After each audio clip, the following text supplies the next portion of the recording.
Rock stars, I am so proud of this episode. Please listen to the entire thing. I'm going to give you some reasons why here in a second. Our guest is Michael Silva. He and I had just the most amazing conversation just now about leadership. This is applicable for anyone, owners, leaders within private practices. I want you to listen to this episode from a place of understanding how we get in our own ways. That's kind of like one of the main themes. How do we get in our own way as leaders, especially in the private practice space and healthcare companies? We're going to talk about like where those causes are and then how Michael as a coach has helped people overcome that.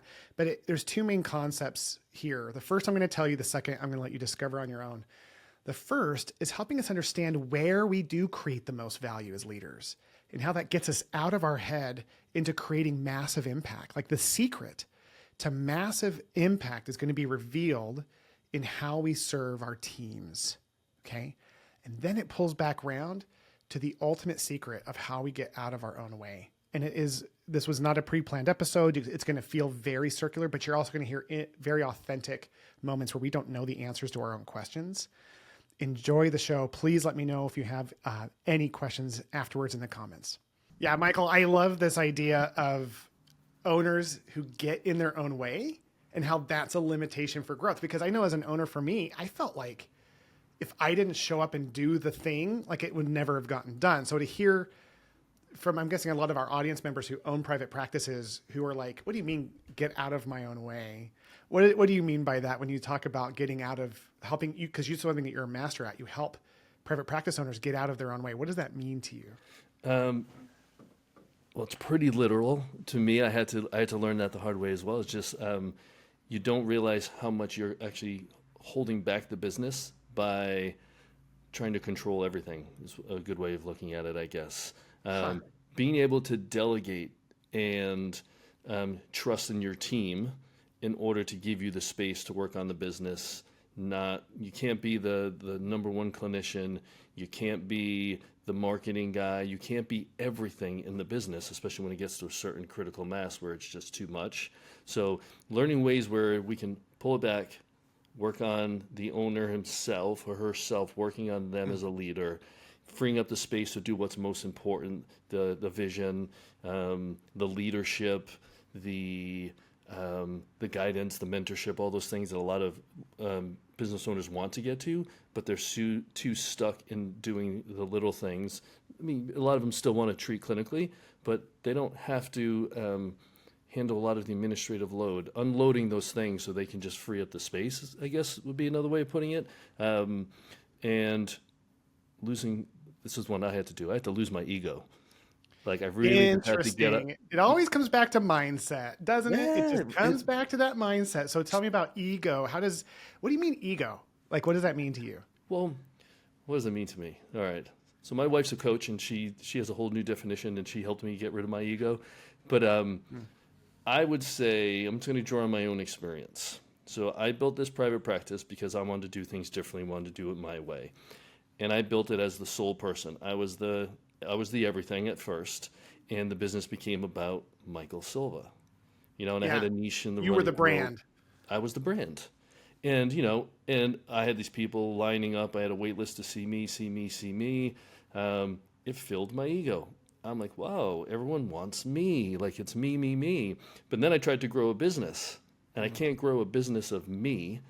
I needed to step back, get out of my own way, and realize, wait, I've got to mentor my clinicians so they can do what I'm doing.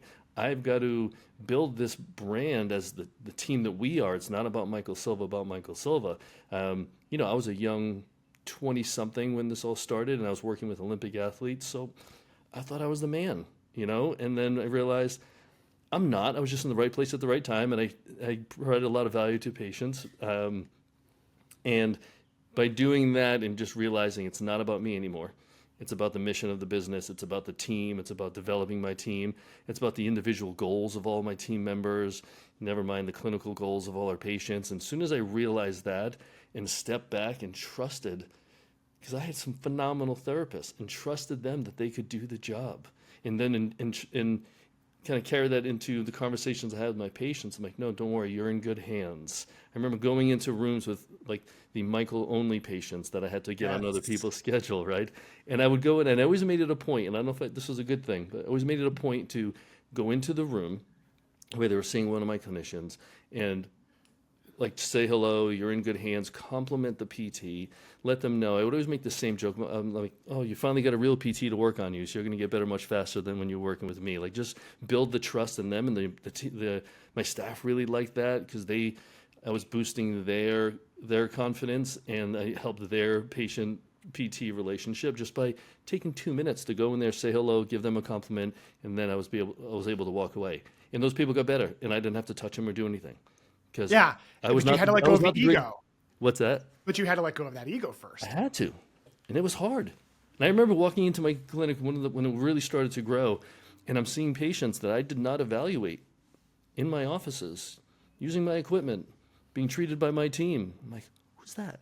And at first it was a little off-putting, but I loved it. It's weird, isn't it? When you're used to be the show. I remember those days, Michael, of like Yeah. I knew everyone's backstory. They all loved me, all those things. Yeah. And then later on, like no one in the gym floor even knew who I was. I was just, and they would look at you kind of like the stranger that you are to your own business. And it was Right. off-putting and beautiful. I love that you describe it like that. Was awesome. At first it was off-putting, and I'm like almost a little bit sad. Yeah. And then when I would walk in to any of the offices and just see these people who I've never met, who had no clue who I am, having a great time, enjoying the benefits of the therapy that we're providing for them, meeting their goals, it was awesome. And then if I got introduced to them, oh, here's Michael, he's the owner, and they would come to me and give me the compliments of the team and how great this office is and this team or this person. Like, what better? Like, can you ask for anything more as a business owner? No, man, Right? it's such a cool thing. I think when you tell that story, obviously anyone who's gone through that journey, which is a small percentage of private practice owners, they relate to it so much because the ego is that first layer. It has to be. I remember what it was like when I didn't get my cookies. Patients bringing desserts, and it was just kind of like when I didn't, like no one was even bringing me anything. I remember going through a small depression because I was Well, leaning cookies. on that. Yeah, the cookies. It was so much more than sugar and dough. Like it was Right. like validation that I was worth something. Right. And it's so interesting because the ego needs to be stroked when we don't know our value as individuals, right? Like good. I think when we Yeah. know, well, I mean, this has just been what you and I have journeyed together is like, when we can find our confidence in our impact and don't need somebody else to validate it, that's when we can be free mentally and operationally to start making a bigger difference across the globe without the same credit. So Right. yeah. So how do you help people as a coach overcome that ego? Oh, Like, I don't even know how you'd begin to do that. yeah. I mean, it's different with everyone depending on the person. Yeah. And I typically see the ego more of an issue in the males out there, the young males, those Yeah. fighter pilots. I don't know. That's just my experience. I think the big thing is just letting them know that if you want to build a business, you have to trust. And if you don't have trust, then it comes down to your mentorship and your training. Yeah. Then something's lacking. If you're hiring the right people, which is where it all starts, right? So as you know, recruiting, you got to hire the right person. If you hire the right person, you mentor the right way, you train them, you empower them, you have to have trust. If not, I think it's our responsibility as the owners. Like, what did I do wrong to not feel that I can trust this employee? Did I hire the wrong person for the wrong job? Is the wrong butt in the seat? Is the Yeah. wrong person in the clinic? So I think starting there and just letting them know that there's no more me in the business. You're growing the business, you're growing a team. It's everything's got to be about about the team, and trying to get them to step back. And again, it's hard to say, no, why don't we have one of your, lead clinicians do this marketing event at the local, CrossFit gym? Why you don't need to be there? Let's feature someone else besides yourself. Because Yeah. what happens is you're the face. People want to come see you. They want to get in your schedule, and now they get disappointed because what do you mean he's not taking patients, right? He just came over to talk to us about injuries, and he said I needed PT. Now he's not going to do PT. So, well, there's all these different scenarios, but I think that's where I would start is just learning making sure they have the right people in the right seats, doing the right job. They have a great mentorship and training program. There's the follow up, making sure that whatever goals we're setting for the employees, they're being hit. They're getting what they need to be the best, most valuable part of the team, and then allowing them to step back and just watch it happen. Like, Wow. I love how you customize that per person and you build that. But there's certain steps that sound the same, right? Like when you say that they step back and watch it happen, it's like they have to experience this new world called you matter, but we matters more. Amen, right? yeah. Like we, not me kind of thing. Right. Yeah, and it's different. Like I don't have like the Mike Silva 5-step process to do that, because I think the way I do things is I just need to connect with someone and see where they're struggling as a human and as a business owner and as a leader, to see where they need the most. And sometimes I got to reach for help outside of me. I mean, I know where my skill set lies in, but if I got to refer to, if someone's really battling like confidence issues, or there's some sort of mental block or an anxiety that I can't, coach someone through, then I've got referrals that I can send people out to. And I needed that help with my journey along the way. I didn't realize how anxious I was until someone told me I was. Yeah, man, it's kind of funny. I have to say, I don't think there is a 5-step process. Many of the people I've talked to who are master coaches that worked on me over the decades, the best ones didn't have a 5-step process. Like it was, because everything when it comes to mindset is one of the biggest, I'll just say it in my opinion, is the biggest mastery needed for leadership, to improve in leadership is our mindset. So to have someone customized from experience is the best way for me. Like when I've worked with someone as a coach who's been where I've been and has gone where I want to go, then they can come and step in to see the world through my eyes and go, oh, it's all ego, but your ego is coming from a place of insecurity around blank. And then having someone kind of walk me through that. This is a true story. So my first step into coaching ever, Michael, I was working with this guy named David Berg, who wasn't a coach. He was a CEO and still is CEO of Arrowhead Health Company here in Arizona.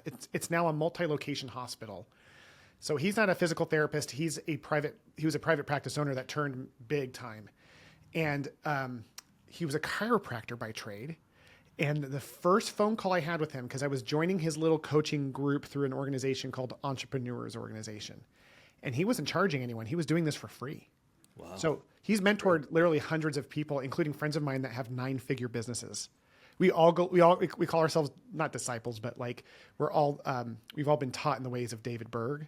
Right. And so I'll never forget, first call, 5 seconds in, he's like, oh, so you're a physical therapist? Dude, I'm a chiropractor. And he goes, are you still treating? And I said, yeah. And he goes, well, you're going to get over that because you're going to realize that doesn't matter. And he intentionally bull baits like that to create these emotional responses. And what was your emotional response? So what I told him, because I'm a people pleaser, I was like, oh, okay. Inside, I was like, who the heck do you think you are? Like, I was so pissed. But unfortunately, my character back then was to not show those feelings as much as I do now. Yeah. So I just kind of like, whatever. And now I know what he's talking about. He was pushing it hard to prove a point, not to say that treating didn't matter, but so that I could shift my mindset.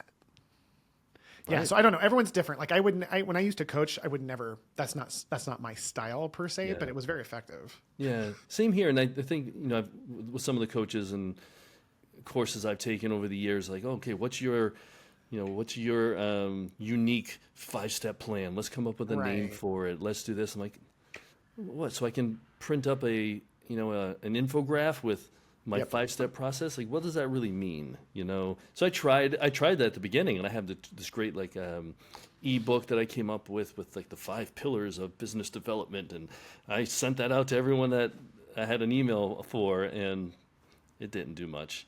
And so I think it goes back to this too. So, I've tried, when I started consulting, which is a totally new world for me, building a PT practice and trying to gain consultants from all over the country is a totally different, clients from all over the country is totally different. Yeah, totally. And I tried Facebook ads. I've tried my email list. I had the free gifts of this PDF, this ebook. Nothing was really working. You know where I made most of my clients is the people I met face to face. Yeah. Like when I saw you in DC at the PPS conference, right? Totally. I met 5, 6 young practice owners, 3 are clients now. No way. Yeah. Yeah, I And think then with other coaching, ones are word relationships of matter. mouth. Say it again. I think relationships is where it's at with coaching because it's such an intimate relationship. So you got 3 of those, and then everything else is word of mouth. Word of mouth. And, Yeah, that's cool. and it's funny you mentioned relationships, 'cause I put in a proposal for, I don't know if it was one of the local APTA chapters or for PPS for next year, but it's basically on relationships and how to build a thriving practice through relationships with your staff, with your referral sources, and with your clients. Wow. I mean, think about it. If you can just foster those 3 relationships, is there anything your business cannot do? Totally. Right? Yeah, it's amazing to think about what's interesting for my journey is that as I learned how to step out of treating and into leadership was how that's when my world pivoted internally at home because I became more of this like leader across all of the domains of my life because it was about learning how to empower others, Right. which was so important to me. And I'm so grateful for that painful lesson because of great coaches like you. It helped upgrade the experience my kids had of me great. as a father and my wife as, for me as a husband. So yeah, it's such an important lesson. It has so much little to do with business, even though that was the most successful thing probably we could say that would grow our business is us stepping into leadership, but it's so much more important than that. Right. And I agree with you 100%. And being a father and, the leader of the household, Yeah. even though my wife is definitely the leader of my household. I will My admit wife is that. the CEO of the house. Totally. Yes, confidently, and she should be. She earned that title very, very well. What was my point there? Yeah, it's just all connected. Like Yeah. if I'm improving my confidence as a leader at work, I come home and I'm just a more fun dad. I'm a more confident dad. I'm a more confident husband, and vice versa. If I'm killing it as the dad and the husband at home, I come into work more confident. Like you can't. I don't know about you, and I don't know if this is my take on life. Like you can't compartmentalize who you are, in my opinion. Totally. Like you can turn on work mode, but I'm who I am at work. I'm who I am at home. I'm still a 15-year-old kid with potty humor, and if you spend enough time with me, you'll hear that. But yet I've got values and principles that I live by, and that hopefully those trickle down into the people I worked with as clients now and in my team, and hopefully some of that's trickling down into my kids. I'm mentoring my kids, and they're young adults now, and I think I did an okay job because they're 2 of the finest human beings I've ever met. So That's all that matters. I mean, it's so funny because we, as men in particular, some women too, but more so on the men, they studied and found that our self-worth is tied directly to our business. yes, That being the case, I think any business owner ties some of their self-worth to their business initially, at least. And I think that's just such an important thing to remember is that this is the rubber ball that can bounce. That glass ball at home with the kids and the family, if we have that, that's the ball that we can't drop. And that leader that we become at work becomes the leader at home. So when we talk about like getting out of our own way, let's go into more of the specifics. The first thing we talked about was ego and mindset. So now that we've kind of addressed that out of like how you help people get out of their own way, what would you say are like the main mistakes that people make? Like what are the main things that they're doing to get in their own way outside of the mindset? well, we're going to go back to the conversation you had with your first coach. Are you still treating? No. But they have to realize that where's the most value you can bring to your business, and typically it's not continuing to treat patients. I'm glad you started with that, by the way, because like I think that is the majority of people's time being spent when they're getting in their own way is treating their own It patients. is, and I hear the same thing all the time. It's like, but I still love treating. I'm like, I get that, but if you want to run a business, you can't be a full-time clinician and run a business at the same time successfully. Like something has to give, and that's about getting out of your own way. So having that conversation of giving them like, okay, seeing the value that they bring to the business and to their team, and showing them sometimes they don't even realize the value they have, and a lot of them don't have that confidence, or they have that ego because they're inconfident and Right. They're hiding stuck in the behind devil it. they know because they're scared of what they don't think they're capable of outside of that. Right. And I was that way. Like I remember running my first team meeting. I'm like, who the hell am I to like sit there and tell these people like you're doing great or don't do this, do that? Like I didn't run a great meeting at first because it was all about what you're doing wrong and what we have to do better, right? But I mean, we have a hard time with that as humans. I think if you don't, that's a gift because I teeter on, even to this day, okay, do I really know the value I'm bringing? Yeah. And my wife will tell you, I need a lot of validation. Is that still because I have the sense of incompetence of what I'm doing? Because this is a huge career shift. Oh yeah. I'm going to go on a separate tangent because I want to ask you this question. Yeah, please. When you sold your business, your first one, did you have a plan right after, or did you just sell and figure out what you're going to do? No plan. Started kind of just trying to figure it out. Right. Did you have like a little depression or a little lull, or were Totally. you just like partying right off the bat? No. I went through, I was surprised that there was a brief period of elation after I sold. Like a brief, like I took my wife and kids, we moved to Europe for 6 months, but like literally Oh, 2 that's months. awesome. Yeah, I really recommend that when we make these life transitions to highly celebrate them, because entrepreneurs and leaders who are entrepreneurs, their default is like to solve the next problem, and they never give themselves space to like reward themselves. And that has been proven. They've done studies to show that that's what changes how we operate to be more successful. So Right. even with a 6 month hiatus that I was willing to go to spend the money on, dude, 2 months in, the anxiety hit hard. Yeah. What am I going to do? I have all this money in the bank, but I'm watching it go down every month, especially when I wasn't working. And I'm like, okay, what am I going to do? That's a problem to solve. The entrepreneur kicked in. And so no, it wasn't depression as much as anxiety for me, like Right. straight up stress. Yeah. I mean, I think I had probably both because Oh yeah. we're talking about our identity. Like I was tied to my business. Oh I yeah, was yeah, yeah. Michael Silva, the owner of Foundation Performance, the running PT. Like this is who I was, and all of a sudden, gone. Gone. And I was like, whoa. I stayed in with the business. I bought mine for a while, and then I had some life things I had to deal with, so I took some time off as well. And I was like, who am I? Like, what am I doing? Yeah. I reshingled my house to spend some alone time. I didn't move to Europe for 6 months, but we did buy a place in Europe because we always wanted to. So that's what I did. Where'd you go? Where'd you buy? We have a place in southern Portugal, in the Oh Algarve. man, that's such a good place. Good It's for awesome. you. Yeah. So, I did that. That was great. But then I was like, but who am I? What am I doing? And I was looking for jobs outside of healthcare. Consulting I'm like, no, I'm done with healthcare. I was going to open a coffee shop. I Yeah. was like, nothing. And then nothing was panning out. I was going to buy this building. I was going to open a coffee shop here. I actually entertained, which is the kiss of death, opening a restaurant with someone. Oh, never. Yeah. Exactly. I grew up in a restaurant family where Oh, my you dad did? owned restaurants, so I know that world. It is the worst. I don't know the world. So what was I thinking? I don't know, but I didn't. Thank God. Even my wife was like, "You really want to do what with who?" Like, Why spaghetti? Just kidding. right? I don't know what And your then, restaurant. and then she was the one who really pushed me towards it. She's like, "Listen," she's like, "You ran a successful business. You know how to do that." She's like, "Why not just help other people do that? Like, you don't have to do it, but teach other people and coach them and mentor them." I'm like, "Fine, I'll do it." And like begrudgingly, yeah, she's always right. So I did it, and it worked out. And again, the first client I have is now a business partner of mine.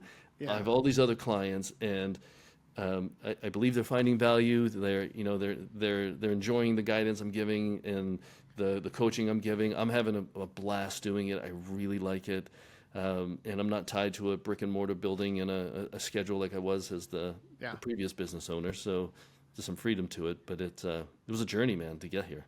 And you're giving freedom to your partner that it's interesting because freedom is the main theme of this podcast. So it's interesting to see that cycle. And I don't know about you, but like for me, when I stepped into owning a medical billing company, which was the first thing I started after selling my practice, I then stepped into coaching. I went through a total arc, just like being a PT owner all over again. I was super insecure. I worked crazy hours. I started getting success.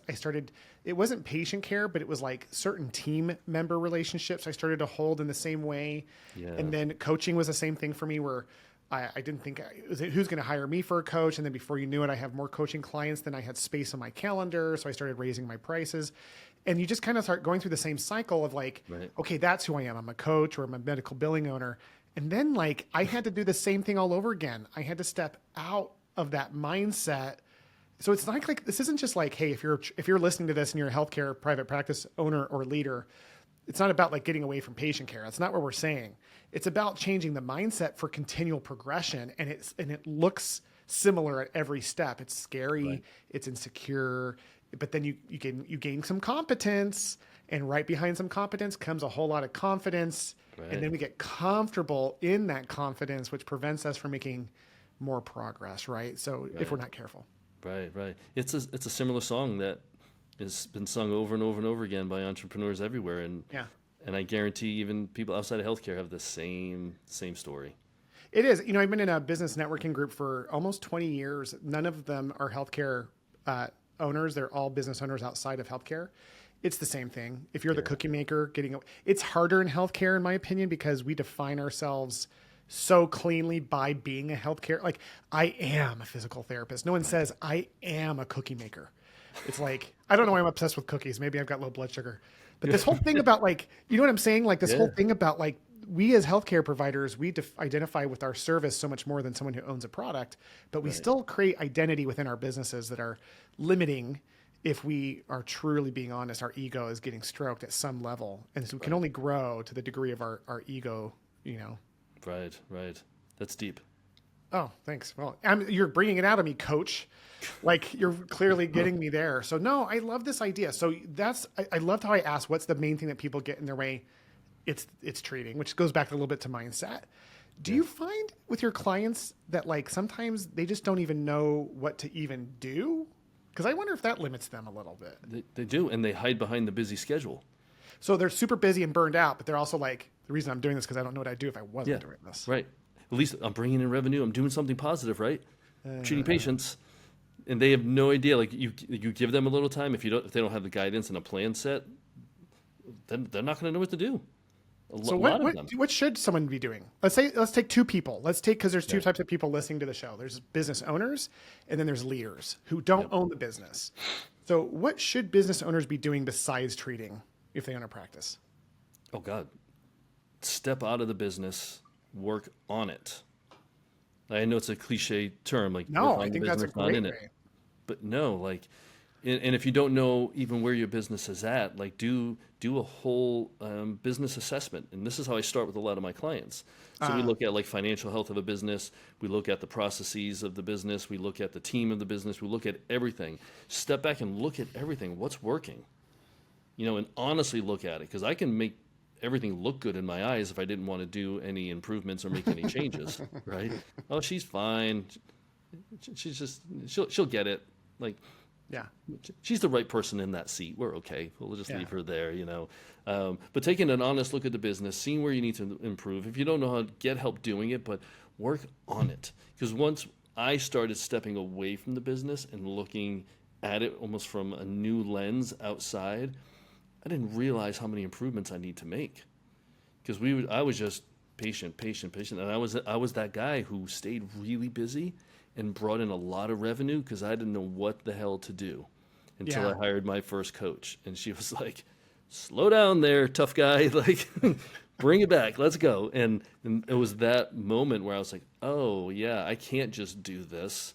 So I forgot what the original question was. But no, you were answering it the whole time you're talking, because we're talking about what should people be working on their business. And what I heard you say was that it kind of depends on the person, but all of it is that cliche of working on the business. Yeah. But there's departments of finance, marketing, leadership. What are the key things? Like if you could say 2 or 3 super high level things that every owner should keep their attention on outside of treating, where would you say that they should be focused on? I'm going to go back to what we talked about before. The first thing is how are the relationships with your team members? Oh, I see. Like primary role is the team builder. Love that. That's a good one. Check in. Like, have you ever sat down and one-on-one with one of your team members and just taken them to lunch or breakfast or dinner or go get a beer? Like, do you know what's going on in their life? Are they happy? Are they just telling you they're happy because they don't want to lose their job? Like, really, and then you've got to set this environment in that people feel open and honest and vulnerable enough that they're going to be able to be honest and have that be accepted. But I think start there. Like, what are we without our team? Yeah. Right. And I think that's what we forget when we make patients our priority, is that we forget about those individuals. It's not that we forget about them, but I used to not hate my team, but I hated the distraction of having to manage those relationships, because I was using them as a tool to like just grow my business, because I didn't know how to treat more patients without them. Right. But when, like for me, a big mindset shift was, oh, they're my primary focus. Like the more I can develop the connections. And by the way, that was so much more rewarding than patient care. It was, right? It took more time. Oh, but like But like at the same time, like in the end, when I sold my company, I never missed my patient care. I miss my core team it's been 6 years since I sold. I miss them every day. And I talk to other people who've sold like you.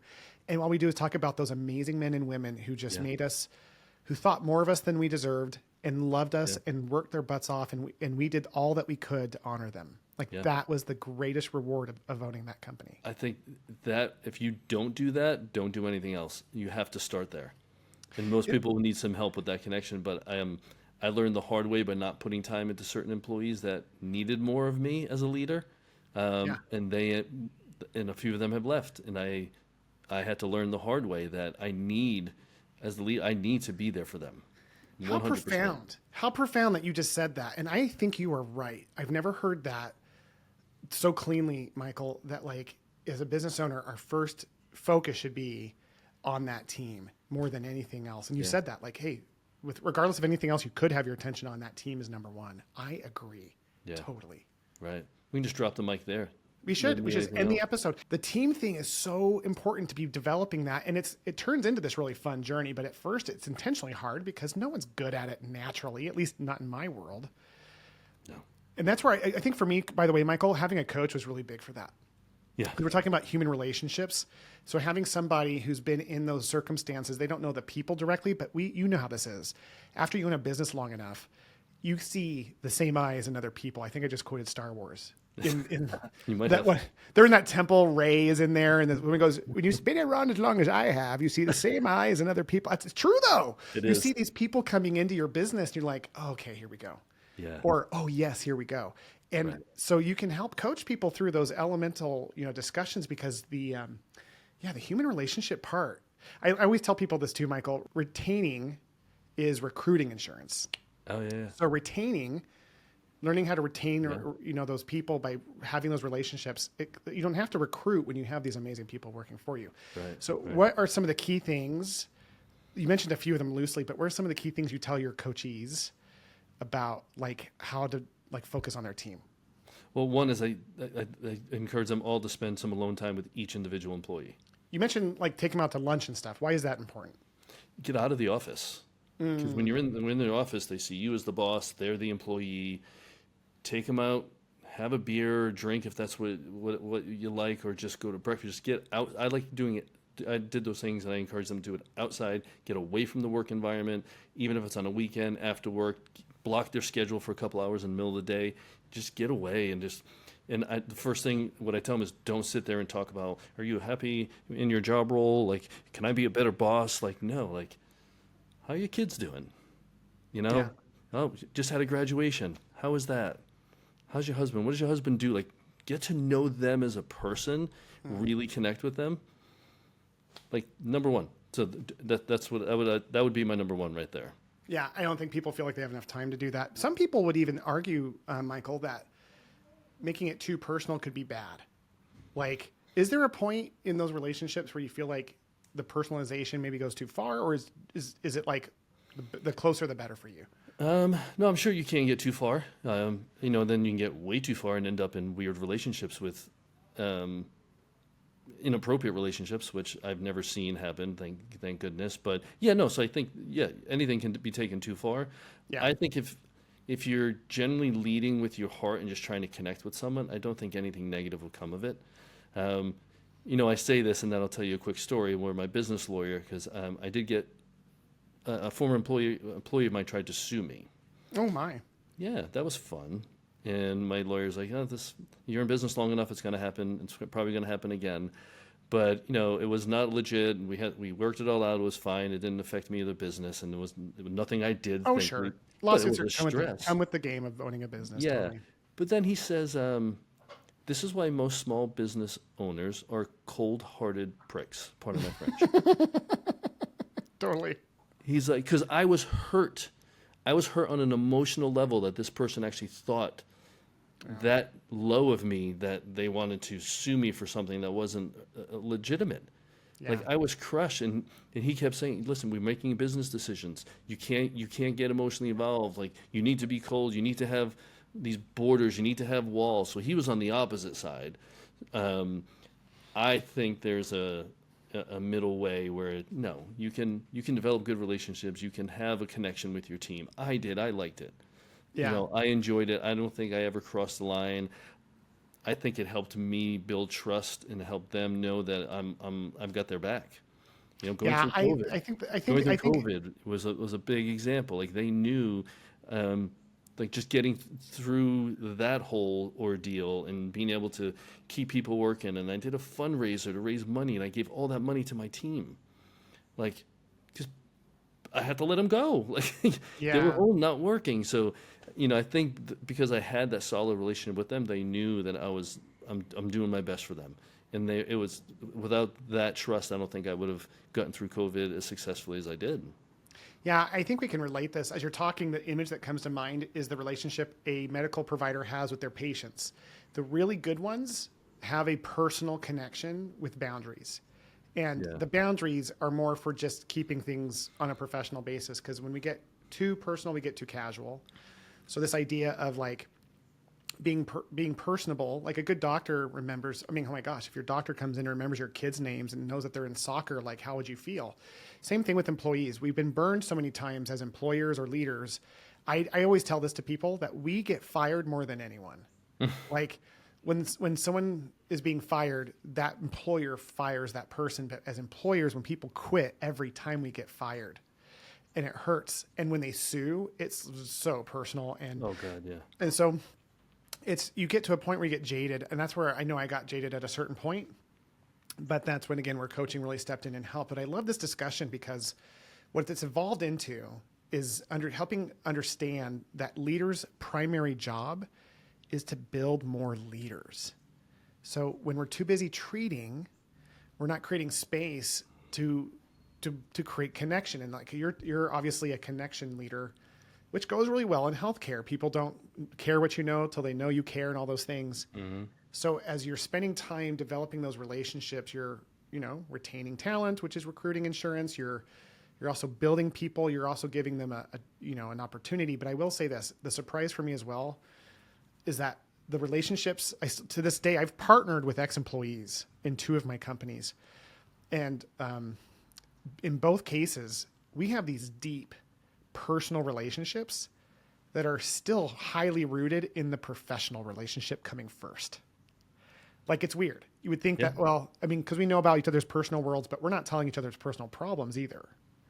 It's like there's these boundaries around like, Right. if I know what's going on, I'm there to help and support. I'm the first one, to contribute to whatever they need. But 90-something% of what we talk about is work and how we're building this thing together, because there's nothing more personal than what we can do together in that domain, because it shapes that personal domain, right? Right.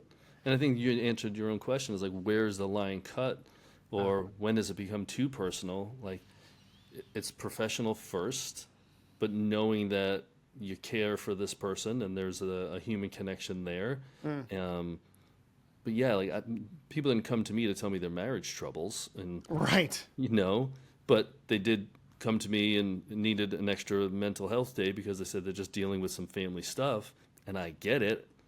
I'm here Right. if you That's need how more. you're showing up, being personal without being too casual. Yeah. Because I'm sure there's many lines being crossed all over the place, and I'm sure there's other coaches that disagree with building a strong connection. But that's how I'm getting through life. It's working so far. And honestly, I will tell you this: the people I look up to, Michael, are just like you, and you're a person I look up to as well. And I'm talking about people who have like these massive companies, 9-figure businesses. They're very personable. Like they're very sincere. They're present with people. They care. They invest. Right. I have a very close friend of mine who owns the 3rd largest pest control company in the United States. And I'll never forget seeing how he interacted with someone at a concession stand at a Suns game, a basketball game. He was just so like, how's your day going? And like the guy was just lighting up, and he's just getting the guy's hot dog. Right. But at the end of it, they were like laughing. And I remember going, I get it now. Right. What's really funny, Michael, is don't you think healthcare providers are kind of pre-wired to do that well? Yeah. I mean, we're all in healthcare. We're all We're treating caring patients. people. We all do that well. So why is it that we struggle in shifting from doing that with our patients to doing it with our employees, do you think? Why do we? That's a really good question. I don't know. Yeah. I don't know. I wish I had a good answer. I don't either. Something of the maybe this is like the ownership. This is my company. You're part of this. I don't know. No, I don't know. I'm just thinking out loud here. I love the fact that we're both like, we don't know, Yeah. but it's transparent that that's what happens. It's like, we're so good naturally with our own patients and developing those relationships. Yeah. Not every healthcare provider, but most, Right. especially the owners or leaders, they're really good. They're getting the cookies, but then they don't know how to interact as much. And usually it creates, I will tell you this, what I have seen when I used to coach in recruiting was how like a lot of times there's this vilification of their team members where it's like all students care about is money and being lazy. Like, oh, that's not true. Let's not, let's talk about some trends that you're seeing and then maybe some truth around that, but let's not talk about generalizations. But yeah, no, I like the fact that we don't know. Maybe that's another thing for us to think about and jump on another episode. And I love that you and I are in that transparent, honest space of like, yeah, we when they figure it out, we are the best at growing teams, but there's something in the middle between transitioning our natural leadership and care and personalization from our patients to our employees that is the big barrier. Maybe it comes back down to ego. Who knows? Oh, I bet. At some degree, it has to, right? Yeah. Yeah. Man, so, okay, we've talked I love this discussion. This has been so fun, Michael, talking about how to get leaders and owners out of their own way in private practices, starting with the ego, understanding what their primary job, what is the main thing that gets in their way, patient care, and then like transitioning to this thought of like, what should they be focusing on? And that is your team.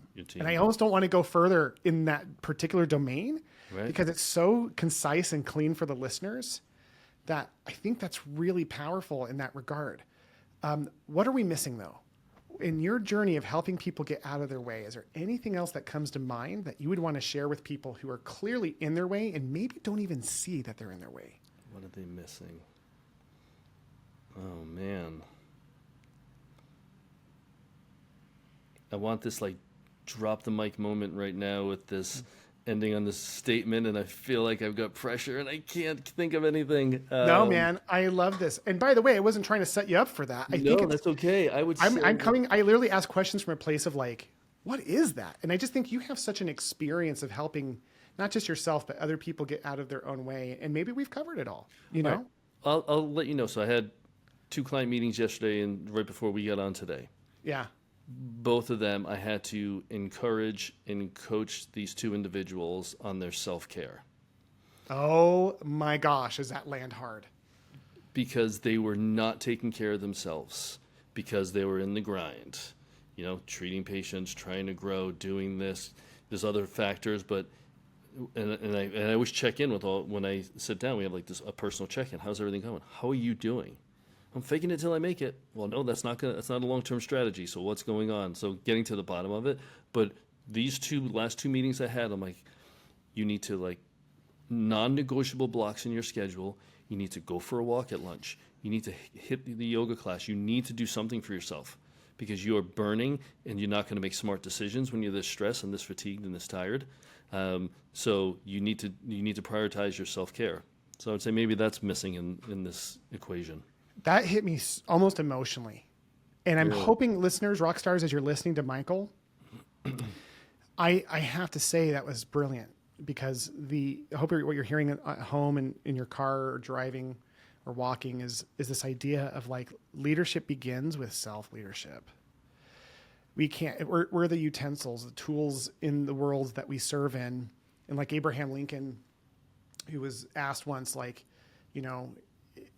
if you had 4 hours to cut down a tree, what would you do? And he said, I'd spend 3 hours sharpening my axe. It's like I will tell you from personal experience without making this episode about me, how much that resonates with me. And I just hope that as people are listening, they recognize that, at least for me, from my experience, the second I stopped taking care of myself is the second I stopped leading others. Yeah. Yeah. Yeah. So it goes back relationship with self, relationship with your team, relationship with your clients, relationship with your referral sources. It's all this relationship building, but it has to start with self, 100%. It's interesting how our discussion started with ego, which is a relationship with ourself kind of thing. Right. And then it ended with like getting rid of the things that don't serve us individually and internally. And then it wrapped into others in terms of what we should be focusing on. And then all the way back into caring for ourselves. Seriously, man, I don't think we could have done a better job planning this discussion. So hopefully people realize we did not plan this discussion. Like we just started talking and it came out. I think this is because we're having an honest conversation. Yeah, and I want to thank you, for the people who are listening to the end of the episode. I really want them to know how much I regard you, Michael. Thank you. The feeling's mutual, Will. Yeah, and I say that from a place of like encouraging others who are listening, who are feeling inspired right now, that if you need a coach, and if you don't have a coach, then guess what? You need a coach. I highly recommend Michael. I get nothing out of recommending you, buddy. I just, other than just helping others. So thank you for this wonderful discussion today. You have been such a phenomenal guest, and I hope to have you back. Absolutely. We'll set it up. Okay. Sounds All good. right, thanks, Will. Everyone else, thank you so much for listening. Well, until next time. Guys, thank you for taking time to listen to today's episode. If you found today's information to be useful, could you take a minute and help me? I would love it if you could leave a podcast review in your app so that other people who are looking for this information can find it. Plus, my dream is to have the largest network of medical entrepreneurs and leaders in the world so that together we can change healthcare to make it better for all. So in addition, if you can think of anyone that you could send this to, not only would that mean a lot to me personally, but it would build this network so that we can make healthcare the way that we want it.